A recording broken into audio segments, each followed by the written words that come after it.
Assalamualaikum warahmatullahi wabarakatuh. Kita akan belajar tentang teks eksplanasi.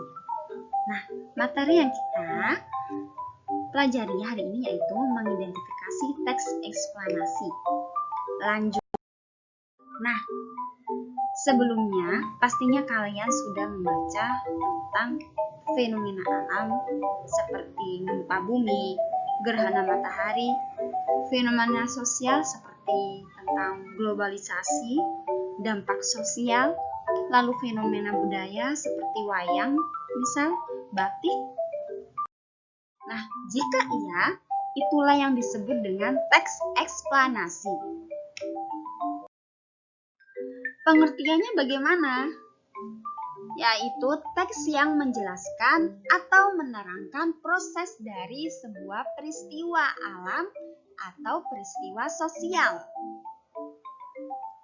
Perlu diketahui, pengertian teks eksplanasi ini yaitu berkaitan tentang pertanyaan mengapa dan bagaimana.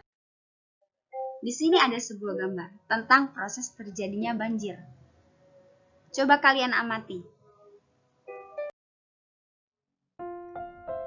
Banjir adalah peristiwa yang terjadi ketika aliran air yang berlebihan merendam daratan, dalam arti air mengalir. Kata ini juga dapat berarti masuknya pasang laut.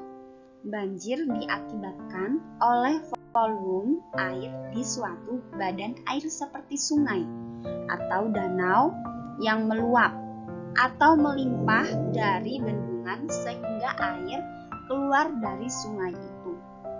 Selain sejumlah tempat yang dimanfaatkan manusia seperti desa, kota, dan permukiman lain, banjir juga dapat terjadi di sungai.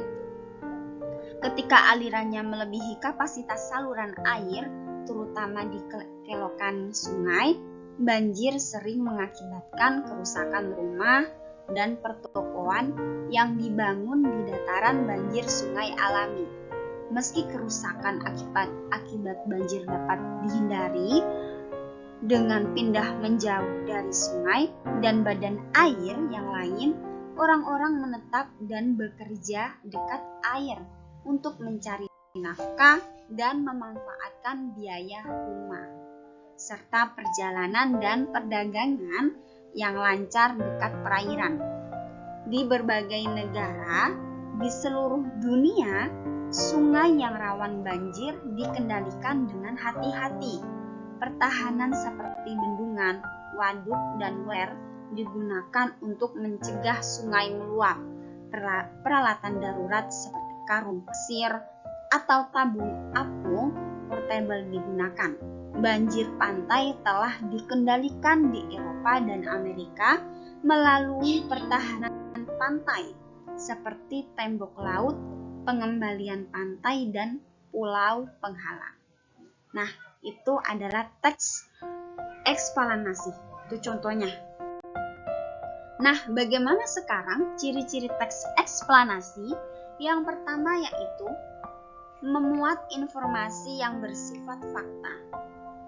Lalu membahas fenomena alam atau fenomena sosial, bersifat informatif, dan tidak berusaha memengaruhi pembaca untuk mempercayai hal yang dibahas di dalam teks, terdiri atas pernyataan umum, penjelasan, dan simpulan. Sekarang yaitu mengidentifikasi teks. Bagaimana caranya?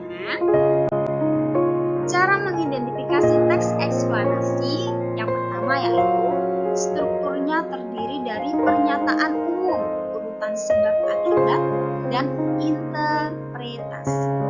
Lalu yang kedua, memuat informasi berdasarkan fakta atau faktual. Lalu yang ketiga, faktualnya itu memuat informasi yang bersifat ilmiah atau keilmuan seperti sains dan yang lainnya. Nah, di sini ada sebuah teks contohnya dengan judul Bagaimana Terjadinya Gerhana Bulan. Gerhana bulan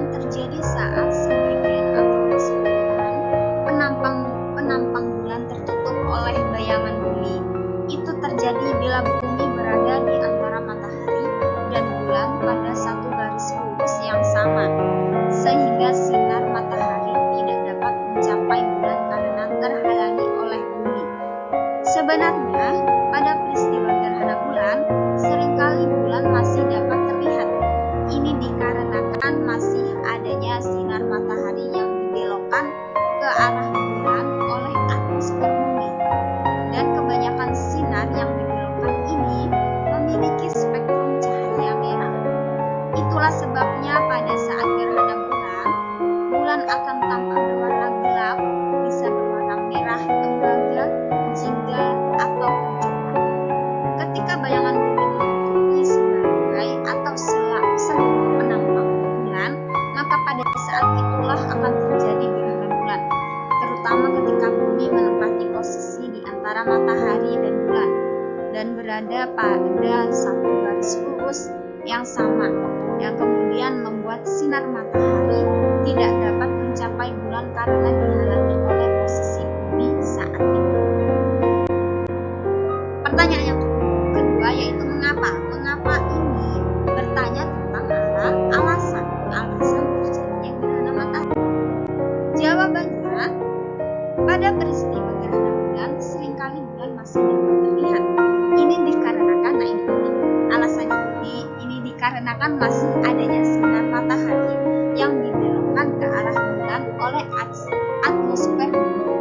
Dan kebanyakan sinar yang dibelokkan ini memiliki spektrum cahaya merah. Itulah sebabnya pada saat gerhana bulan